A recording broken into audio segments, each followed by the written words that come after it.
Hello champions. +2 exams തുടങ്ങാറായി. കൂടെ ഇംപ്രൂവ്മെന്റും. എന്താ പഠിക്കുക, ഇങ്ങനെ തീർക്കും, എല്ലാം കൂടെ കംപ്ലീറ്റ് ചെയ്യാൻ പറ്റുമോ, ഇതൊക്കെ ആലോചിച്ച് രാത്രി ആകെ ടെൻഷൻ അടിച്ചിരിക്കുമായിരിക്കും. ടെൻഷൻ അടിച്ചിരുന്നിട്ടുണ്ട് മാത്രം നമ്മുടെ മാർക്സ് കൂടില്ല. പക്ഷേ ഒരു പ്രോപ്പർ പ്ലാൻ ഉണ്ടെങ്കിൽ നിങ്ങളെ തടയാൻ ആർക്കും കഴിയില്ല. ഇന്ന് മോട്ടിവേഷൻ അൺലോക്ക് പ്രസന്റ് ചെയ്യാൻ പോകുന്നത് +2ലും ഇംപ്രൂവ്മെന്റിലും ഒരേപോലെ നല്ല മാർക്സ് നേടാൻ സഹായിക്കുന്ന ഒരു ഹൈബ്രിഡ് സ്ട്രാറ്റജിയാണ്. സോ ഇനി മുതൽ ടെൻഷൻ വേണ്ട, നമുക്ക് ആക്ഷൻ തുടങ്ങാം. So let's dive into the plan. നമ്മുടെ ഈ പ്ലാൻ സ്റ്റാർട്ട് ചെയ്യുന്നത് ഏർലി മോർണിംഗ് 4:30 AM എന്നാണ്. അപ്പോൾ നിങ്ങൾ ചോദിക്കും, എന്തിനാ ഇത്ര രാവിലെ എഴുന്നേക്കുന്നേ എന്ന്. ബിക്കോസ് ഈ സമയത്ത് നമ്മുടെ ബ്രെയിൻ നല്ല ഫ്രഷ് ആയിരിക്കും ആൻഡ് ഡിസ്ട്രാക്ഷൻസും കുറവായിരിക്കും.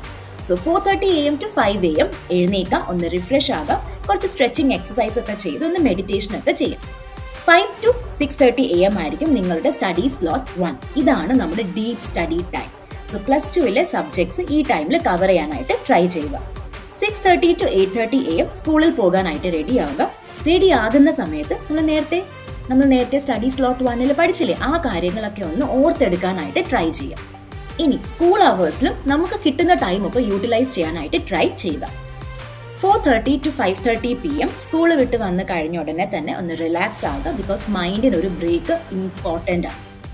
5:30 to 6:30 PM ആയിരിക്കും നിങ്ങളുടെ സ്റ്റഡി സ്ലോട്ട് 2. ഈ സമയത്തും +2ലെ സബ്ജക്ട്സ് തന്നെ പഠിക്കാനായിട്ട് ട്രൈ ചെയ്യാം. 6:30 PM to 8:30 PM ആയിരിക്കും നിങ്ങളുടെ സ്റ്റഡി സ്ലോട്ട് 3. ഈ ടൈമിലും +2ന്റെ സബ്ജക്ട്സ് കവർ ചെയ്യാം. ഇനി ഞാൻ പറയാൻ പോകുന്നത് ഏറ്റവും ഇമ്പോർട്ടൻ്റ് ആയിട്ടുള്ള കാര്യമാണ്. That is 8:30 PM to 9:30 PM. ഇതാണ് നമ്മുടെ ഇംപ്രൂവ്മെന്റ് സ്ലോട്ട്. ഈ ടൈമിൽ ഇംപ്രൂവ്മെന്റ് എക്സാംസിനുള്ള ചാപ്റ്റേഴ്സ് പഠിക്കാം.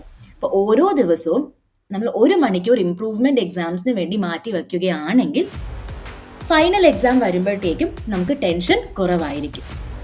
9:30 PM ആകുമ്പോഴത്തേക്കും മെഡിറ്റേഷൻ ചെയ്യുക, മൈൻഡിനെ ഒന്ന് റിലാക്സ് ചെയ്യുക, എന്നിട്ട് കിടന്ന് ഉറങ്ങുക. ബിക്കോസ് എങ്കിൽ മാത്രമേ നമുക്ക് 4:30ക്ക് വീണ്ടും നെക്സ്റ്റ് മോർണിംഗ് ആക്റ്റീവായിട്ട് എഴുന്നേക്കാൻ കഴിയുള്ളൂ.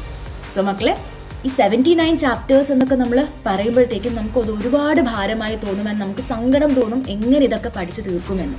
സോ അങ്ങനെ ഒരു ഹോൾ എമൗണ്ട് ആയിട്ട് കൺസിഡർ ചെയ്യാതെ ഈ ചാപ്റ്റേഴ്സിനെ സ്പ്ലിറ്റ് ചെയ്ത് പഠിക്കാം. Because done is always better than perfect. കുറച്ച് മാത്രമേ പഠിച്ചുള്ളൂ എങ്കിലും ആ പഠിച്ച കാര്യങ്ങൾ പ്രോപ്പറായിട്ടും നല്ല രീതിയിൽ പഠിക്കുക. സോ ദാറ്റ് എക്സാം ടൈം ആകുമ്പോഴത്തേക്കും അത് നമുക്ക് വീണ്ടും റിവൈസ് ചെയ്താൽ മതിയായിരിക്കും. വീണ്ടും പഠിക്കേണ്ട ഒരു സിറ്റുവേഷൻ വരരുത്. നിങ്ങളെ കൊണ്ട് ഉറപ്പായിട്ടും 2 എക്സാംസിലും നല്ല മാർക്സ് സ്കോർ ചെയ്യാനായിട്ട് സാധിക്കും. കുറച്ച് ടൈമും കൂടെ അല്ലേ ഉള്ളൂ. ഈ ടൈമിൽ നല്ലോണം ഹാർഡ് വർക്ക് ചെയ്യാനായിട്ടും കുറച്ചൊക്കെ കാര്യങ്ങൾ നമുക്ക് സാക്രിഫൈസ് ചെയ്യാനായിട്ടും പറ്റണം. സോ ഇന്ന് തൊട്ട് തന്നെ പഠിച്ച് സ്റ്റാർട്ട് ചെയ്യാം. ആൻഡ് നിങ്ങൾ ഇതിന് റെഡി ആണെങ്കിൽ കമന്റ് ബോക്സിൽ ഐ ആം റെഡി എന്ന് ടൈപ്പ് ചെയ്യുക. നമ്മുടെ ഈ വീഡിയോ നിങ്ങൾക്ക് യൂസ്ഫുൾ ആയിരുന്നുവെങ്കിൽ ലൈക്ക് ചെയ്യാനും ഫ്രണ്ട്സിന് ഷെയർ ചെയ്യാനും മറക്കല്ലേ. Keep studying, keep rocking, believe in your self and have A wonderful day.